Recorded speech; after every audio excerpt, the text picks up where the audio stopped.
آپ سب کو ڈاکٹر فیصل مسعود کے ساتھ ضرور کھڑے ہونا چاہیے تھا۔ اس سے پہلے صحافیوں کو گیگ کیا گیا، نوکریوں سے نکالا گیا، وہ ساتھ نہیں کھڑے ہوئے۔ عدالتوں پر حملہ کر دیا گیا اور عدالتوں کو لوٹ لیا گیا اور وکیل صاحبان جو ہے وہ نہیں کھڑے ہوئے۔ اب آپ معاشرے کا ایک تیسرا اور بہت ہی باوقار شعبہ ہے، جو کچھ مریم نواز شریف جو ایکسٹینشن ہے اس وقت چودھری نظام الدین کی، انہوں نے جو کچھ کیا اس کے بعد ڈاکٹر فیصل مسعود صاحب کو بھی تگڑا رہنا چاہیے، اور وہ ہیں ابھی تک، جس کے لیے ہمارا خراج تحسین۔ دوسرے ڈاکٹرز کو بھی ان کے حق کے لیے ساتھ ان کے کھڑا ہونا چاہیے۔ اب چلتے ہیں اگلی خبر کی طرف۔ اگلی خبر آپ کے سامنے لندن، برطانیہ، آکسفورڈ سے، لندن کہہ دیا، برطانیہ اور آکسفورڈ یونیورسٹی سے رکھنی ہے۔ آپ نے وہ خبر تو دیکھ ہی لی جس میں جناب احسن اقبال صاحب کی بڑے ہی مطمئن طریقے سے، بڑی ہی نفاست کے ساتھ، پروس کے جیسے کہتے ہیں نا، سامنے بٹھا کر بڑی ہی محبت اور پیار سے مطمئن طریقے سے ان کی دھلائی کی گئی۔ عرف عام میں چھترول کہہ دیتے ہیں، لیکن وہ ذرا برا لفظ ہوتا ہے، تو دھلائی ہی ٹھیک ہے۔ اور احسن اقبال صاحب کے پاس اور کوئی چارہ نہیں تھا سوائے مسکرانے کے، اور مسکرا کر اپنی بے عزتی کروانے پہ۔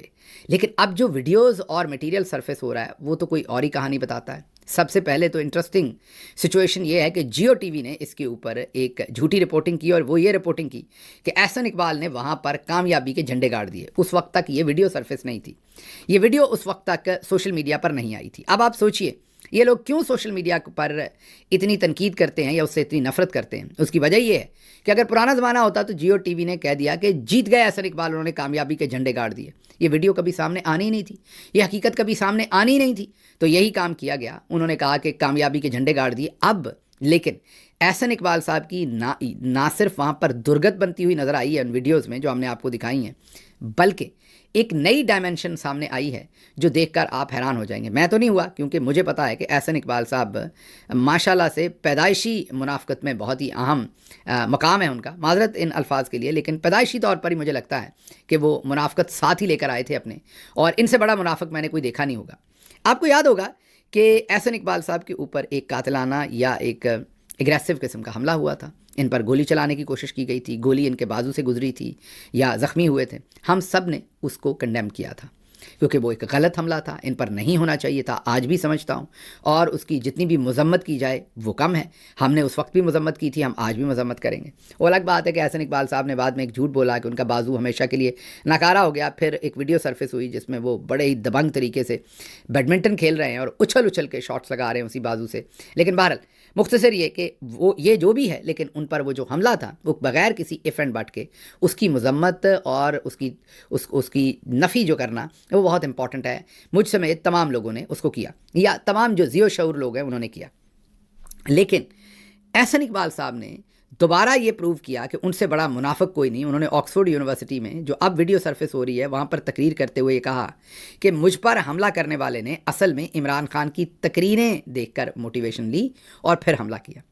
حالانکہ ان کی اپنی حکومت ہے، حکومت تھی، اور جس شخص نے ان پر حملہ کیا اس کا پورا انہوں نے ارد گرد کا نیٹ ورک بھی پکڑ لیا تھا، اس کے سہولت کار، اس سے مشورہ کرنے والے، اس کے ساتھ ان ٹچ رہنے والے، اور تمام لوگوں کو سزائیں بھی دلوائی جا چکی ہیں۔ جنہوں نے ان پر حملہ کیا تھا ان کو غالباً 27 یا 30 سال کی قید ہوئی ہے۔ وہ ظاہر ہے عدالت نے قانون کے مطابق سزا دی ہوگی، اگر نہیں دی تو قانون کے مطابق فیصلہ ہونا چاہیے جو بھی اس کی سزا بنتی ہے، کیونکہ وہ ایک غلط کام اس نے کیا تھا۔ عابد حسین اس کا نام تھا، غالباً اس کو یہ کام نہیں کرنا چاہیے تھا جو اس نے کیا۔ لیکن آپ ذرا غور کیجئے کہ عابد حسین نے ٹیلی ویژن پر اس کا بیان موجود ہے، اس نے یہ بیان دیا تھا کہ جو ختم نبوت کے بارے میں ایک قانون ہے اس کو نون لیگ بدلنے لگی تھی، میں نے اس لیے اس پر حملہ کیا۔ یہ اس کا اپنا، میں یہ نہیں کہہ رہا اس نے ٹھیک، میں تو پہلے کہا کہ اس نے غلط حملہ کیا، نہیں کرنا چاہیے تھا، اس کی مذمت، لیکن میں اب اس کا بیان بتا رہا ہوں کہ اس نے وجہ کیا بتائی حملہ کرنے کی، کہ ختم نبوت پر یہ ایک بل پاس کروا رہے تھے۔ احسن اقبال صاحب کس قدر منافق ہیں کہ یہ برطانیہ کی آکسفورڈ یونیورسٹی میں کھڑے ہو کر کہتے ہیں کہ مجھ پر حملہ عمران خان کی تقریروں کی وجہ سے ہوا، حالانکہ انہوں نے عابد حسین کو بھی پکڑا، سزا دلوائی، اس کے پورے نیٹ ورک کو پکڑا، کہیں پر پی ٹی آئی کے ساتھ کسی قسم کا ریلیشن شپ نہیں نکلا، اگر نکلتا تو انہوں نے آسمان سر پر اٹھا لینا تھا۔ دوسری بات یہ کہ یہ نارووال میں تقریر کرتے ہیں یا پاکستان میں تقریر کرتے ہیں تو عمران خان کو یہودی ایجنٹ کہتے ہیں، لیکن جب یہ آکسفورڈ میں تقریر کرتے ہیں تو عمران خان کو طالبان کہتے ہیں۔ ایک طرف عمران خان یہودی ایجنٹ ہے، دوسری طرف عمران خان طالبان ہے۔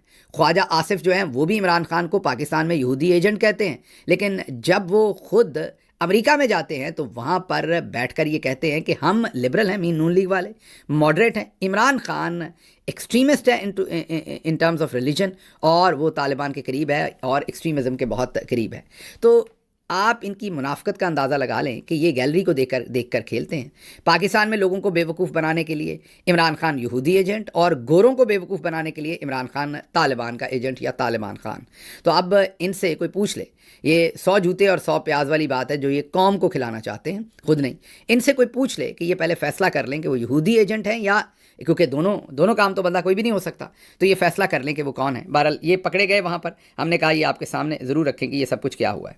اچھا جی، محمد مالک صاحب نے ایک انکشاف کیا ہے، اگلی خبر یہ ہے. لیکن اس سے پہلے ہم آپ کو یہ بتاتے ہیں کہ عرفان صدیقی صاحب نے ایک بیان دیا ہے، اور عرفان صدیقی صاحب کا بیان یہ ہے کہ جنرل باجوہ، جنرل فیض اور عمران خان کا اجتماعی منصوبہ تھا کہ دہشت گردوں کو واپس لا کر بسایا جائے.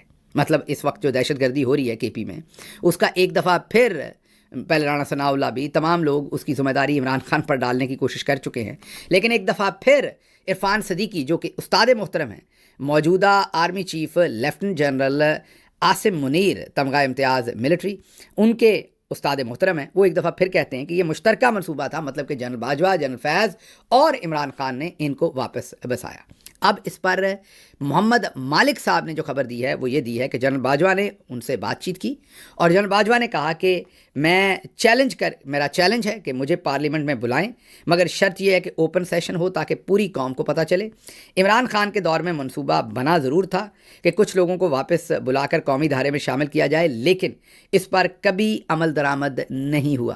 جی ہاں، جنرل باجوہ کو اب محمد مالک صاحب کو یہ بتانا پڑ رہا ہے کہ یہ نون لیگ والے جھوٹ بول رہے ہیں. جی ہاں، وہی نون لیگ والے جن کے ساتھ مل کر جنرل باجوہ نے اس وقت کے الیکٹڈ پرائم منسٹر کی پیٹھ میں چھرا گھونپا، انہیں دھوکہ دیا اور ان چوروں کو NRO دیا، ان کی منی لانڈر کر کے اور ان کو لانڈر کر کے واپس پاکستان کے حکمران بنا کر قوم پر مسلط کیا. آج وہی جنرل باجوہ جس کے بارے میں شہزاد اکبر کہتے ہیں کہ وہ عزت احترام کے ساتھ اپنے گھر سے باہر نہیں نکل سکتے، ان کے معاملات ایسے ہیں، آج وہ کہتے ہیں کہ مجھے پارلیمنٹ میں بلاؤ، میں عمران خان کی سچائی کا ثبوت دوں گا کہ ایسا کچھ نہیں ہوا. یہ لوگ جھوٹا الزام لگاتے ہیں اس وقت کے ملٹری چیف پر اور عمران خان پر. باجوہ صاحب، اگر آپ نے اس وقت ایمانداری سے اپنا کام کیا ہوتا جو آپ کا کام تھا، تو آج آپ کی عزت ایسے ٹکے ٹوکری نہ ہوتی اور آپ کو بات بات پر صفائیاں دینے کے لیے منت سماجت نہ کرنی پڑتی. لیکن بہرحال آپ نے جو کچھ کیا اس کا آپ بھگت رہے ہیں، اور یقین کیجئے اور بھی آپ بہت کچھ ابھی بھگتیں گے. آگے چلتے ہیں، اگلی خبر یہ ہے کہ منسٹروں کے لیے گھر کم پڑ گئے. منسٹر بنا اتنے دیے ہیں تو منسٹروں کے لیے گھر کم پڑ گئے.